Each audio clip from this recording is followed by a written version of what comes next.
There are 4 mistakes that block the meeting with a good girl. If you want to find out why you are still alone, then listen carefully. Recently, I was in a taxi. During the conversation, the driver tells me, "I want to meet a good girl. I'm tired of being alone." I ask him for clarification.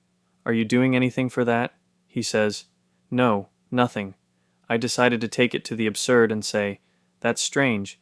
Then why aren't you meeting anyone?" And he says, "Fate. I guess it's just my fate." What does fate have to do with it? If you haven't created a single precondition for this meeting, no one is going to drop a good woman at your doorstep like a kitten. Let's be honest. You just don't want to approach, try, and take risks. Why? Because you know that rejection awaits you. To find one normal girl, you'll have to get rejected by 100 who aren't. You will get brutally shot down. Some will even make fun of you. When a man overcomes his fear, approaches with soul, sincerely, and the girl says to him, "I'm sorry, I don't give out my number." That's actually a positive outcome, because some will get scared, recoil from you as if you were a leper, and then later her friends will point fingers. "Look, what a goblin came up to me. Did he really think I would give him my number?" To make the decision to look for a good girl, you need to be a brave soul, a very courageous person, I tell you, because you are facing a total reset, a destruction of your self-esteem, when a woman with the IQ of a stool will be lecturing you about life on a dating site. It's like in a computer game. To get to the main boss, you need to get through a crowd of small mobs. It's the same here. Everyone will say, "I'm sorry, I'm married." Even though you see she doesn't have a ring on, most likely she's just lying to you, and you think, "Am I really that bad? Did I really scare her that much?" What happens? When you hear the phrase, "I'm sorry, you're not my type," from a mediocre woman, you just want the ground to swallow you up. But the most unpleasant thing is when you approach this process of getting to know someone sincerely, from the heart, and the girl reacts to you as if you came up to ask her for spare change. So it turns out that if you want a good girl, you are in for 100, maybe even 200 blows to your ego. That is, the task is simply to survive. Men experience this moment so deeply that they remember female rejections for years. I remember them too. You've forgotten her name, maybe never even knew it, but how she looked at you with disgust, you remember that 100%.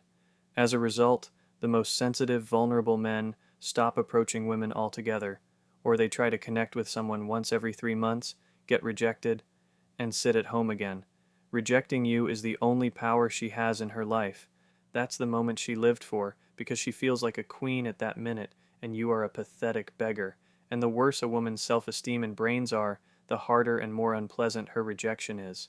The most well-adjusted women don't like to say no. They even worry a little about it. What should I say to this man so he doesn't get upset? For a serious man, this process of getting to know women is endless pain. But the thing is, a good girl won't crawl to your den by herself. You potentially could be a wonderful husband, a wonderful father, a wonderful person, but miracles only happen to those who create the preconditions and conditions for them. A decent girl chooses a man from those who came to her, and you didn't come. You're not on that list. Perhaps she will choose some moral freak instead of you, simply because that freak was more active. When you search for and find a good girl, you are helping not only yourself but also her. It's important to remember that. If you want to meet a good girl, you need to at least leave the house for that. If you want a suitable one, go and get her. Or do you think she will knock on your door herself and say, "I heard you were single, and also that you're abstaining, so I decided to stop by"? Unfortunately, that scenario won't happen. First and foremost, a man must have a sincere desire to meet a good girl. If a man says, "I want a girl for a family," but he himself is liking profiles of those with cleavage down to their navel, well, there's your answer why he doesn't meet a normal one. I don't know how it works, but a man meets in life those women who correspond to his lifestyle. You know what the biggest mistake of smart men is? They most often choose 8-level women. That is, she's not quite a model, but she's a little bit homey, a kind of compromise option in general, they find. So, this is the worst scenario, because a man who chose a 10, yes, that woman will nag him, consume him, but at least he'll have a great 2 years with her. You can at least understand the guy. He wants to die young. Okay. And those who choose 5s, 6s, less often 7s, they get reliable support and warmth. That is, a good girl can look like that. But an 8, She's not hot enough, not good enough. So you get mediocrity. An 8 is a not quite model, but with an inflated self-esteem. Why even bother? You need to set your priorities. If you plan to die young, then it's better to choose a 10 right away. If you want to live peacefully, then you need to lower your expectations bar a bit in terms of appearance. But I'll tell you a secret. After about 5 years of a relationship, you get used to any appearance. Whether it's a 10, an 8, or a 6, you can't be impressed. After 5 years of a relationship, the shape of her backside won't matter to you at all. What will matter is whether she can shut up in time during an argument, a domestic clash, or not. Another very important observation. Of the people I personally know, all met a good girl only while practicing abstinence. It was the same for me. Before that, for most of my life, I didn't abstain, only very short periods. But at some point I started, and within a few months I met my wife. I am absolutely sure it's not a coincidence, but the foundation. Abstinence is a litmus test. By it you can understand where you are headed and how your life will turn out. Abstinence is, in essence, a shift in priority from a woman's appearance to her quality. If there is no abstinence in your life, then you are not ready for a serious relationship. Looking for a woman for a family with such a lifestyle is simply pointless. Yes, it really happens that a man makes titanic efforts but cannot find a girl for a relationship. He just can't, period. And another one found one in a month. Why is that? One got lucky and the other didn't, or what? I think it's not about that. Tell me, what will happen if you give a Ferrari keys to a child? That's right, he'll crash both himself and the car. It's the same here. If a man is not ready, and he meets a good girl, it will be a tragedy for both. Don't try to find a good girl as quickly as possible. Timeliness is very important in this matter. And it also happens when a man says, I've been abstaining for 6 months already, so where's my reward? Why isn't there a good girl by my side yet? I'll say this, she's not there because you haven't actually changed. You're just holding your breath. As soon as you get what you want, you'll exhale and become your old self. You'll be checking out chicks, watching adult films. Your actions are correct, but your motivation is wrong. That's why the output we get is 0. Just ask yourself one question and answer it honestly. If you knew for sure that you would never meet a normal woman, would you continue abstinence or not? If not, then your abstinence is just a fake. It also happens when a man imitates the state of searching, he only pretends to be looking for a woman. Once I was with an acquaintance at a church service, and in front of us stood a girl. Nice, you could even call her pretty. No ring, not married. She didn't get distracted even once. She doesn't look around, doesn't glance at her phone, her face is bright, her clothes are modest. The overall impression is the most positive possible. All that's left is to approach her, but my acquaintance doesn't do it. Why? Well, probably because he's shy. Here, the perfect option is coming right into your hands, and you pretend you don't see it. I think that being shy to approach the potential mother of your children is the same as being shy to leave a burning house, or being shy to take medicine that will save your life. There are things it's unacceptable to be shy about.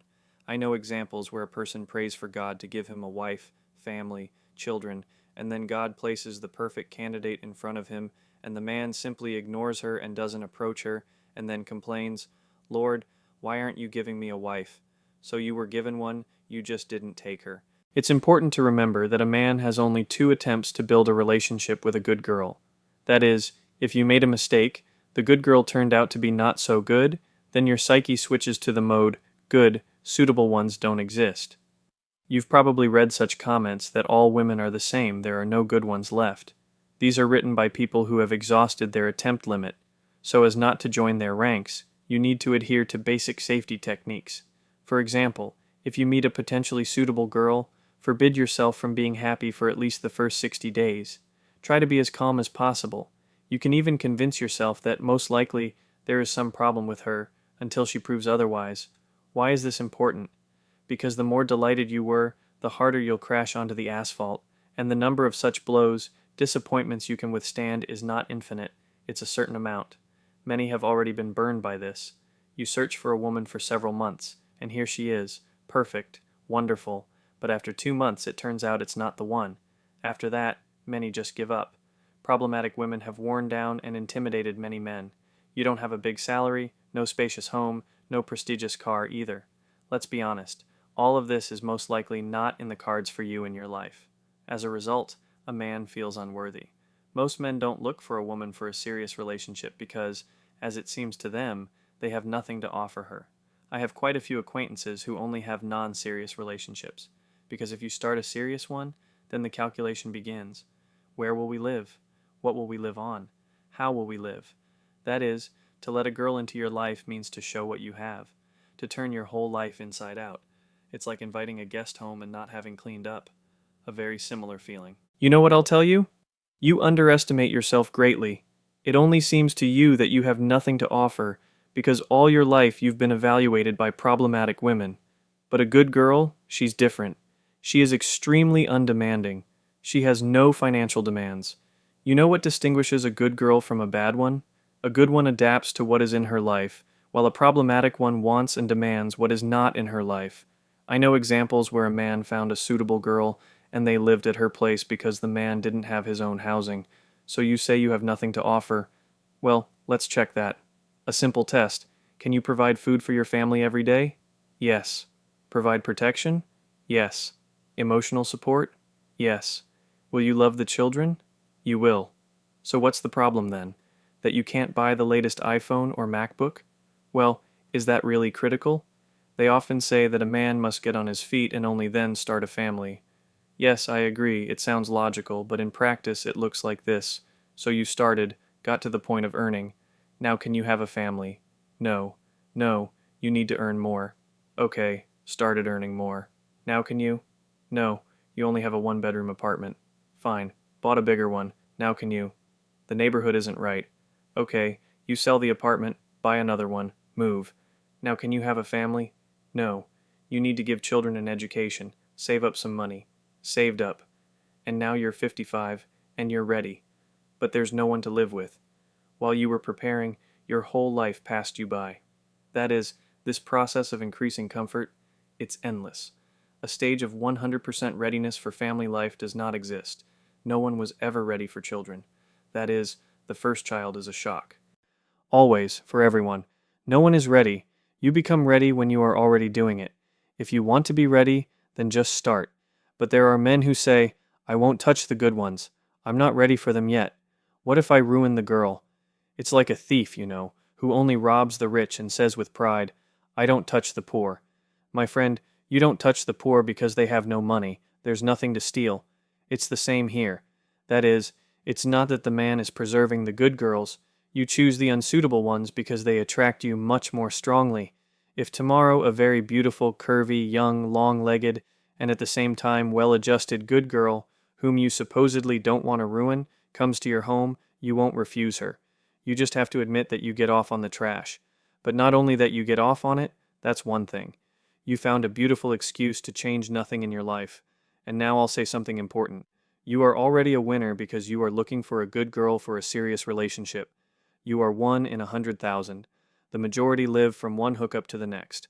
I think you don't understand how close you are to the goal. 99% of men don't know how to choose a girl, how to distinguish a bad one from a good one. They are not psychologically ready for a relationship.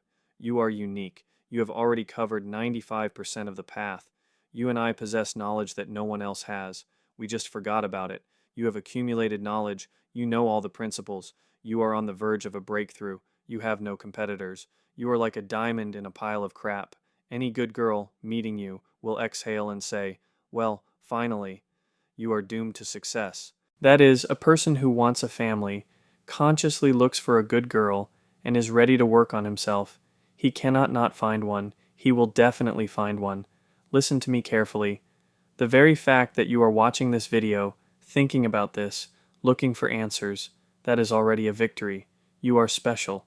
I hope the video was informative for you. I tried very hard to make it so.